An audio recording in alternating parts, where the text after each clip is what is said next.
ఇది తిరుపతి వెంకటేశ్వర స్వామి ప్రసాదాలలో ప్రధానమైనది.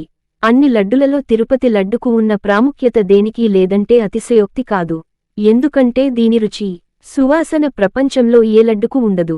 అందుకే ఈ లడ్డుకు భౌగోళిక ఉత్పత్తి లైసెన్సు, జియోగ్రాఫికల్ పేటెంట్ లభించింది. అంటే దీని తయారీ విధానాన్ని ఎవరూ అనుకరించకూడదు అని అర్థం. భక్తులు భక్తి శ్రద్ధలతో మహా ఇష్టంగా స్వీకరించే ప్రసాదాల్లో తిరుపతి లడ్డూదే తొలిస్థానం. తిరుమల ఆలయంలో ప్రసాదంలో 15వ శతాబ్ది నుంచి 20వ శతాబ్ది తొలినాళ్ల వరకు ఇప్పుడు లడ్డూకి ఉన్న స్థానం వడకు ఉండేది. అప్పట్లో శ్రీవారికి సంధి నివేదనలు, నైవేద్య వేళలు ఖరారు చేశారు. ఈ సమయాల్లోనే భక్తులకు ప్రసాదాలు పంచేవారు. అప్పట్లో కొండమీద భోజన సదుపాయాలు ఉండేవి కావు. ఈ ప్రసాదాలే భక్తుల ఆకలి తీర్చేవి.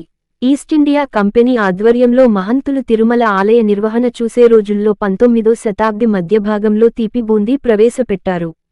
1940ల నాటికి అదే లడ్డూగా మారింది.